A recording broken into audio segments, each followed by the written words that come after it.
बिस्मिल्लाहिर्रहमानिर्रहीम। अस्सलाम वालेकुम नाज़रीन, आज 5 अगस्त है। वैसे तो अगस्त का महीना मेरे लिए बहुत खुशियों का है। 14 अगस्त को पाकिस्तान बना था, हमें आज़ादी नसीब हुई थी, और फिर 24 अगस्त मेरी सालगिरह है। तो लेकिन 2019 में जो 5 अगस्त का दिन है, उसने इस महीने के अंदर जो मुझे जो खुशी मिलती थी उसको भी मुतासर किया हुआ है। 5 अगस्त को भारत ने जो कि एक रस्मी तौर पे कश्मीर के एक खसूसी हैसियत हासिल थी, आर्टिकल 370 के तहत उसको एक रियासती हैसियत हासिल थी, जिसको पाकिस्तान तो उसको भी नहीं मानता था किसी न किसी तरीके से। लेकिन भारत ने जब कश्मीर को हथियाने की कोशिश की तो वहाँ पे यही चुकमा दिया कि हम इसको एक ऑटोनमस के तौर पे, खुद मुख्तार रियासत के तौर पे रखेंगे। एक तो वो ख़त्म किया, उसको सूबा बना लिया। दूसरा एक आर्टिकल 35A जिसके तहत कोई भी भारतीय जो है वो कश्मीर की शरीयत नहीं ले सकता, तो उन्हें वो ख़त्म करके अब भारतीयों को वहाँ पे हर भारतीय को ये इख्तियार दे दिया कि वो शरीयत ले। ये ख़त्म किया तो अमलन उन्होंने कश्मीर को हड़प कर हत्या लिया। हमारे यहाँ तहरीक इंसाफ की हुकूमत थी, और ये जिन नैरेटिव्स के ऊपर आई थी उसके अंदर एक ये भी था कि नवाज शरीफ साहब के और बाकी लोगों के ऊपर यही कहा गया था कि भारत के लिए शायद वो नरमी है। ज़ाहिर है ये किस तरह का ढोंग हमारी इस्टेब्लिशमेंट जो है एक अरसा कदीम से चला रही है, 70 साल से, और जब वो किसी सियासी हुकूमत की तोड़ फोड़ करती है तो साथ ये माल भी बेचने की कोशिश करती है। अब जब अल्लाह के भी अपना निज़ाम है, इस हालात में जब हुकूमत मिली तो भारत ने भी तभी कश्मीर हटाया कि जब इनकी हुकूमत थी, और कब किस बंदे ने तय, मोदी ने, जिसके बारे में हमारे वज़ीर आज़म की या जहालत थी या बदनीति थी। इसके अलावा क्या हो सकता है। उन्होंने कहा जी कि मैं दुआ मांगता हूँ अल्लाह करे मोदी जो है वज़ीर आज़म बन जाए। इमरान खान साहब की हुकूमत में ये काम उन्होंने करके दिखा दिया, और मोदी साहब जब आए तो उन्होंने मंशूर के मुताबिक जिसकी दुआ हमने मांगी थी, और फिर जब ये ट्रंप के पास गए मई 2019 में तो कहा जी हमारी सालसी करवाएं। तो ट्रंप ने वादा किया और ये सालसी यही कराई कि जी इंडिया को जो कश्मीर दे दिया, और साथ मेरे ख्याल इनके कान में भी कोई ना कोई चीज़ फूकी गई है इंटरनेशनल इस्टेब्लिशमेंट की तरफ से, क्योंकि इनकी हरकत और सकनात हमारी हुकूमत की भी इस्टेब्लिशमेंट की मशकूक है। एक तो गिलगित बल्तिस्तान को सूबा बनाने के चक्कर में फिर एक कानून साजी हो रही है, आइन के अंदर तरमीम हो रही है, जिसके अंदर इंडिया तो खैर उसको बाज़ार एहतजाज कर रहा है। लेकिन मेरा ख्याल है कि ये जो मुशर्रफ का फार्मूला था, जो आगरा समिट के अंदर जो पेश किया गया था, जहाँ मुशर्रफ साहब तशरीफ़ लेके गए थे, और जो उन्होंने फार्मूला दिया था कश्मीर के ऊपर, जो इंडिया ने एक्सेप्ट नहीं किया था, कश्मीर को आज़ाद कर दिया जाए। अब ये उसका अगला स्टेप है कि वो हिस्सा मकबूजा कश्मीर भारत रख, आज़ाद कश्मीर पाकिस्तान रख ले। बहरहाल आप देख लें कि पाकिस्तान का क्या बीतने वाली है। इसको 5 अगस्त 2019 को सकूत कश्मीर का नाम दिया गया है। तकलीफ दे बात यह है कि भारत ने क्या किया। भारत ने वही करना है। 1971 में जब भारत ने हमें ज़िल्लत आमेज शिकस्त से दो चार के मशरक़ी पाकिस्तान से अलहदा किया, तो शिकवा भारत से हम नहीं कर सकते। शिकवा तो उन लोगों से करते हैं जिनके हाथ में हमारी हिफाजत की ज़मानत थी, जिनके हाथ में ऐलान इक़्तिदार था, इनसे हमारा शिकवा हो सकता है। बहरहाल तो यहाँ पे शिकवा इन्हीं से था कि कश्मीर के ऊपर जिस ढिठाई से किया, लेकिन हमने इतने बेबस हो चुके थे, बेबस पिछले 10-15 साल से हो गए थे। मुशर्रफ साहब ने जब से वार अगेंस्ट टेरर के अंदर अमेरिका का हवारी बन के अफ़गानिस्तान के अंदर जो है या पाकिस्तान के अंदर जो जुल्म रवा बरता, उसका एक तसलसल चलता आ रहा था, और ऐसा पाकिस्तान को ख़ुद एक दहशतगर्द मुल्क के तौर पर प्रोजेक्ट किया गया, और बिल्कुल बॉर्डर लाइन केस पे कि कई तंजीमों को, दहशतगर्द तंजीमें जो हमारी वतन तंजीमें हैं, जैसे जमात दावा है, जिनके ऊपर पाकिस्तान के अंदर एक जुर्म भी साबित नहीं है, लेकिन उनको दहशतगर्द, और इसी तरीके से बेशुमार तंजीमों को पाकिस्तान के अंदर दहशतगर्द डिक्लेयर किया गया, और उस हवाले से पाकिस्तान के अंदर ना स्पोर्ट्स हुई, ना कोई और एक्टिविटी हुई। तो ये वो प्रेशर थे जिसके तहत जब 5 अगस्त हुआ तो हमारे पास कोई ऑप्शन नहीं। जंग तो कहते हैं ना कि वो माड़ी थी तो लड़ती क्यों थी। ज़ाहिर है माड़े हैं, हम लड़ नहीं सकते। जो गो के न्यूक्लियर पावर हैं, लेकिन 12 न्यूक्लियर पावर तो उस वही काम आएगा ना, कोई बहुत बड़ी जंग होगी और फिर उसका क्या होता है, और उसके भी हम पता नहीं हमारे अंदर कोई हिम्मत ज़रूरत है या नहीं है। लेकिन कश्मीरियों को हमने बेदस्तपा यार मददगार भारत के रहम करम पे छोड़ दिया है, और अब 1 करोड़ कश्मीरी वहाँ पे जिस कसोपुसी की हालत में है, अल्लाह ताला उनका हामी नासिर। इसके मुकाबले यहाँ पे जैसे मैं अभी जिक्र कर रहा था, गिलगित बल्तिस्तान को सूबा बनाने की कोशिश की, साथ ही आज़ाद कश्मीर के अंदर उसकी रियासती हैसियत को भी ख़त्म करने की कोशिश की जा रही है, क्योंकि वही इंटरनेशनल इस्टेब्लिशमेंट है जिनके हाथों में हमारी इस्टेब्लिशमेंट या हमारे वज़ीर आज़म, या दोनों या इनमें से एक, बिल्कुल एक, मुझे कोई शक नहीं है कि बड़ी तम तराक से खेल रहे हैं। उसमें भी मैं एक कमेंट दूंगा, जो हमारे नेशनल सिक्योरिटी एडवाइज़र हैं, जो अमेरिका जाके जो गोल खिला रहे हैं आजकल, और उससे पहले जो कुछ करते रहे, जो उनका बैकग्राउंड है मईद यूसुफ का, वो मैं कुछ कमेंट्स करूँगा इसी से रिलेटेड। सिर्फ ये देखें कि कितनी पाकिस्तानी की कौम जो है ना इस वक्त किस बेबसी के आलम में है, और सब कुछ देख रही है। वहाँ आपने आज़ाद कश्मीर का इलेक्शन करवा दिया, और इलेक्शन के अंदर जिस बेशर्मी और ढिटाई से उसमें सिर्फ ये साबित किया है कि हम 2023 में इसी तरह का इलेक्शन करा सकते हैं। अब इस इलेक्शन का क्या बनेगा वो तो कभी अभी आपको अंदाज़ा नहीं है कि इसके नताइज, ये ना समझें कि इस इलेक्शन को इस तरीके से इसके ऊपर कोई आप मिट्टी डाल देंगे या कोई पर्दा डाल देंगे या कोई इसको एक जो है बैक बर्नर पे डाल देंगे। वो तो एक अलहदा बहस है कि उस पर उसके बाद क्या होने वाला है और क्या तहरीक शुरू करेगी मुस्लिम नून या दूसरी पार्टियाँ। लेकिन अमला उन्होंने मुस्लिम नून को 25 लाख वोट्स लेने के बाद भी 5 सीट तक महदूद किया, और तो तहरीक इंसाफ जो कि 2013 के अंदर मकबूल तरीन सियासी जमात 1.5 सीट भी लेने से में कासिर थी, पार्टी 2015 में जाके आज़ाद कश्मीर में बनी और वहाँ पे किसी की सपोर्ट कर रही थी मुस्लिम कॉन्फ्रेंस की, और उनको 1-2 सीट शायद मिली थी। तो 2015 के अंदर जब पार्टी बनी और उसको उठा के आपने 31 लाख वोट्स के ऊपर जो है 26 सीट्स दे दी, और उनको पहले 5 लाख वोट, और फिर जिस तरीके से इलेक्शन कराएगा, जिस तरीके से पैसा चला, जिस तरीके से वहाँ की इंतज़ामिया को इफेक्टिव किया गया, और फिर अगले दिन बड़े मासूम बन के, मैं ये हमेशा मैं इसके बारे में ये कहता हूँ कि या जहालत या बदनीत थी।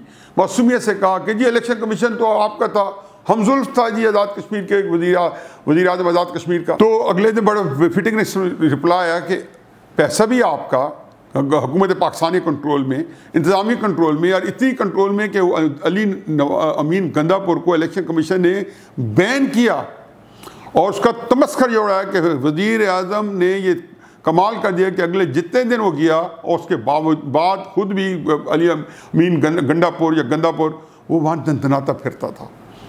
अब ये तो था इलेक्शन और ये मज़ाही प्रोग्राम था, लेकिन शिकायत मैं हमेशा कहता हूँ कि ये वारदात ये इमरान के पास की बात नहीं है, ना इमरान ने की है। ये वारदात जो है हमेशा, चाहे वो 2018 का इलेक्शन है और उससे पाकिस्तान को जो नाकाबिले तलाफी नुकसान पहुँचाया है, या ये आज़ाद कश्मीर का इलेक्शन है।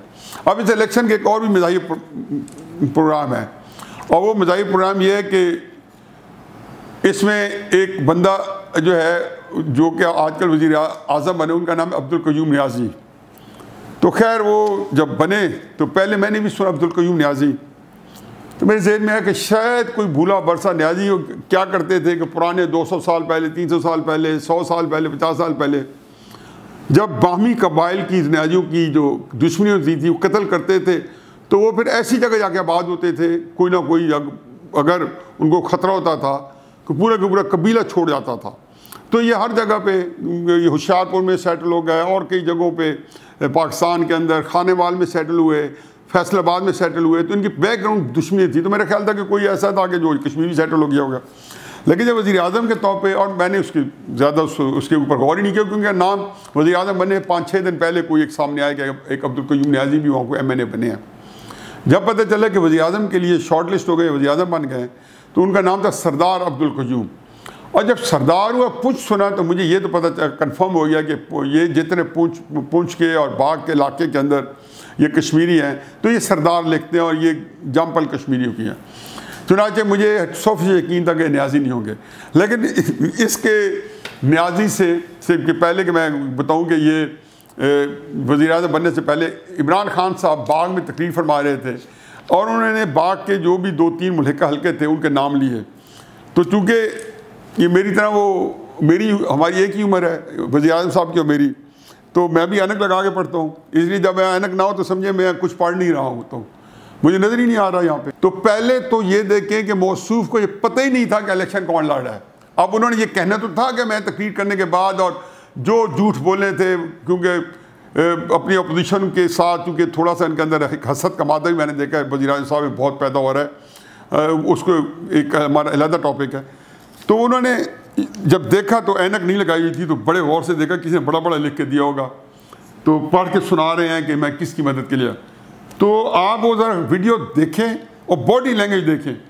तो कहते अब्दुल कयूम न्याजी, यहाँ पे कश्मीर में न्याजी भी हर कहीं आ गए हैं। यानी कि उस दिन दो बातें साबित हुई। पहली दफ़ा इन्होंने अब्दुल कयूम नाम पढ़ा, इस नाम से तारुफ पहली दफ़ा हुआ, और जब न्याजी देखा तो चौंक गया। मैं भी हो तो चौंक जाता अगर पहली दफ़ा पढ़ता। और वहाँ पे चूँकि आपके पास, जैसे मैं वीडियो कर रहा हूँ, मेरे पास सोचने समझने की स्पेस बहुत कम है।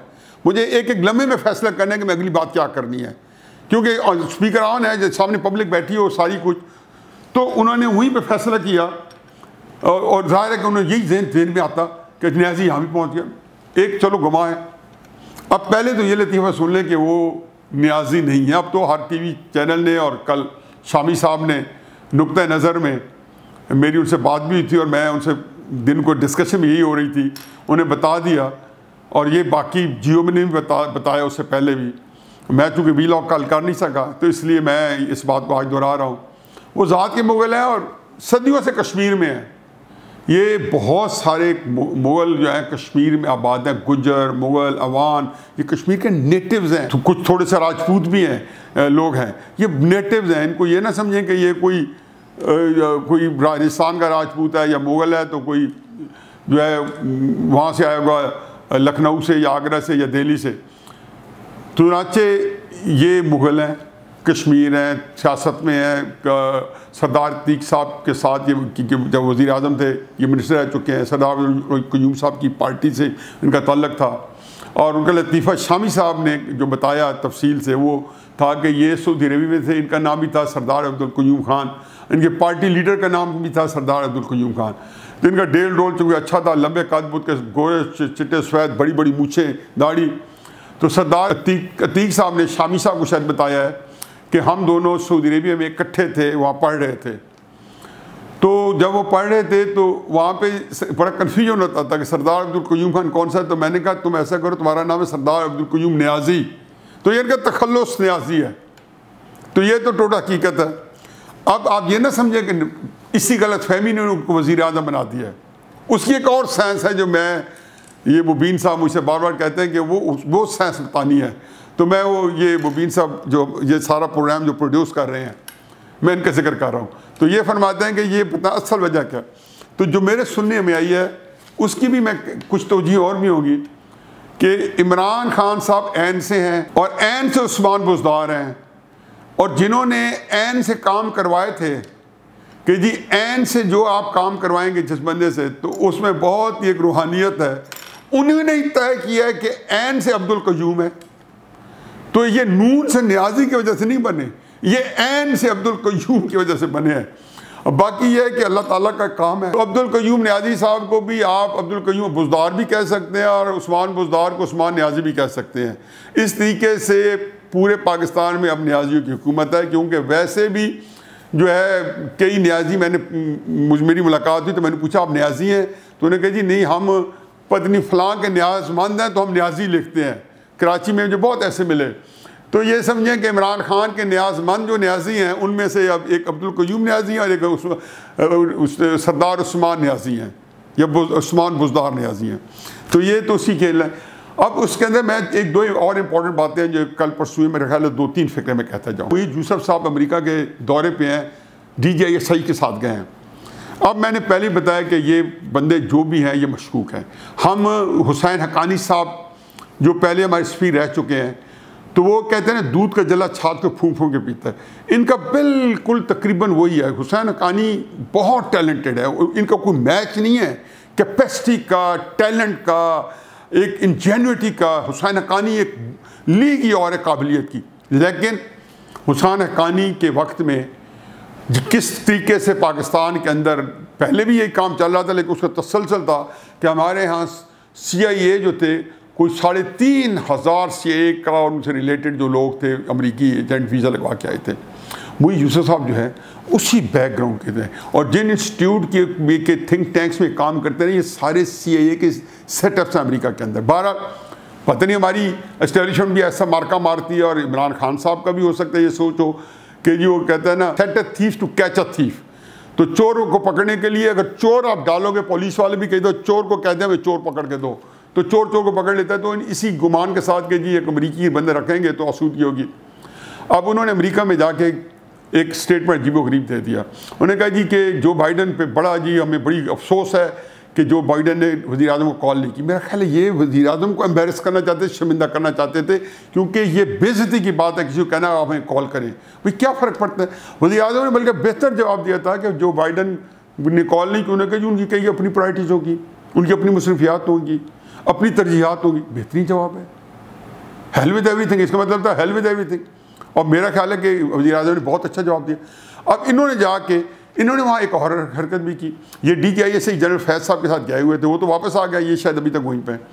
इन्होंने वहाँ पे एक ट्वीट कर दी, और जब अमेरिकन कौमी सलामती के मशीर जो हैं उनसे इनकी मुलाकात हुई, तो ये कहा कि बाहमी जो ताल्लुकात है अमेरिका के पाकिस्तान, उससे बात हुई। बात ट्वीट तो थी कि तासुर देने को पाकिस्तान में माल बेचना था। एक ट्वीट इन्होंने पहले भी चंद महीने पहले जिनेवा में इनकी इसी कौमी सलामती मशीर अमेरिका के जो हैं, उनका नाम था जेक सुलेवान, तो उनसे इनकी मुलाकात हुई, तो वहाँ भी इन्हें ट्वीट की। वो भी ट्वीट जो थी अमेरिका ने एक बयान तो बाद में दिया, लेकिन उसके अंदर भी बिल्कुल जिसको कहना चाहिए कि एक एब्सर्ड किस्म की थी। तो इस ट्वीट के ऊपर अमेरिकी सिक्योरिटी एडवाइज़र ने जो उनका मशीर कौमी सलामती, ये भी मशीर कौमी सलामती पाकिस्तान है और वो भी मशीर कौमी सलामती अमेरिका है, उन्होंने कहा जी अफ़गानिस्तान में बात हुई है। और फिर एक और पैराए में भी कहा गया है कि बड़ी सख्त गुफ्तगू हुई है, यानी कि अच्छी इनकी इज़्ज़त अफजाई हुई है। बाकी अफ़गानिस्तान के ऊपर जो कमिटमेंट इन्होंने की हुई है उससे पीछे नहीं हट सकते। कश्मीर के ऊपर भी जो उन्होंने काम दिया हुआ है उसी के ऊपर काम कर रहे हैं। GB को सूबा बनाओ, कश्मीर को की सियासी हैसियत ख़त्म करो, ये वो काम है। जब मैं पिछले भी कई व्लॉग में कह चुका हूँ कि मेरा दिल ये मानने पर तैयार ही नहीं है कि हमारा नान इक़्तिदार जो सियासी है या एस्टेब्लिशमेंट, ये कई ऐसे लोगों के हाथ में तो नहीं है, ना जानते हुए बैन-अक़वामी एस्टेब्लिशमेंट के हाथ में खेल रहे हैं। और ये पाकिस्तान के लिए इंतहाई ख़तरनाक है कि 1971 के अंदर जो हाल हो चुका है और जो साजिशें हो चुकी हैं, मैं पीछे कई 3-4 व्लॉग तसल्सल से कह चुका हूँ कि जो साजिशें हमारे ख़िलाफ़ हो चुकी हैं उनको सामने रखते हुए, और जो बलूचिस्तान के बारे में इंडिया के अंदर और बाकी प्लानिंग और इंटरनेशनल प्रेस में आ रहा है, और जो एक जाल बिछाया जा रहा है, और जो दासू में चाइनीज़ मारे गए हैं, और जिस तरीके से हमारे वो, हाँ याद आ गया, वो पापा जॉन्स पिज़्ज़ा, वो मेरा ख्याल है कि उसका सर तो मरियम नवाज साहबा ले बैठी हैं, क्योंकि आज़ाद कश्मीर का इलेक्शन है। मरियम बीबी से पूछो कि वो तो ठीक है कि कश्मीर को सूबा नहीं बनने देंगे, वो तो ठीक है कि जद मियाँ आएगा लग पता जाएगा, लेकिन पापा जॉन पिज़्ज़ा ने आपका क्या बिगाड़ा था जो हर तकरीर में आपने इनको रगेदा। अब देखें कि आपकी वो तकारीर थी कि वो चारों शानिचत, ये बंदा जो 2 साल से 30-40 लाख रुपए तनख्वाह ले रहा था पाकिस्तान की, और जिसके खिलाफ इतने बड़े स्कैंडल्स बने, और 250 बैठा हुआ है जिसकी चंद लाख की नौकरी नहीं थी, 1-2 लाख की नौकरी नहीं होगी, और जिसके पास 50-100 मिलियन डॉलर्स के एसेट्स हैं, और इनका कोई हिसाब नहीं ले सकता क्योंकि एक दफ़ा इन्होंने वर्दी पहन ली है। चुनाचे कोई पाकिस्तान का जज मुशर्रफ को फांसी दी, सज़ा शेख वकार को मिली, उसकी जान ले ली गई, यानी कि फांसी सेठ वकार, जस्टिस वकार सेठ को मिली। इसी तरीके से इनको मिली, लेकिन दासू में जो बंदे मरे, चीन ने एक सर मांगा और वो सर था जनरल आसिम बाजवा का। इनके पास कोई चॉइस नहीं रही थी, वगरना तो जिस तरीके से वज़ीर आज़म ने कहा था कि मेरे पास उनके खिलाफ कोई शिकायत ही नहीं है, ये बात इन्होंने नदीम मलिक को, जो उनका टीवी है नदीम मलिक साहब का, उसके ऊपर इन्होंने इंटरव्यू में कही कि मेरे पास जनरल आसिम बाजवा कोई सबूत नहीं है। तो दासू में चीन की वजह से तो चीन भी परेशान है, आप अकेले हर तरफ से रहे हुए हैं, और इधर से बलूचिस्तान के खिलाफ भी साजिशें हो रही हैं।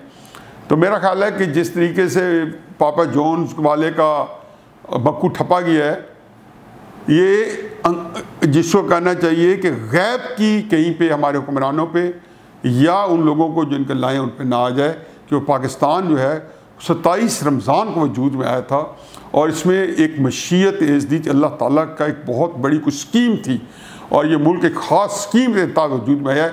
इसके ख़िलाफ़ साजिश करने वाले जो हैं वो पहले भी ज़लील और ख्वार होकर गए हैं और इंशाअल्लाह अंजाम अभी उनका ज़िल्लत, ख्वारी और रसवाई है। इसके बाद कुछ नहीं। वमा अलैना इल्लल बलाग।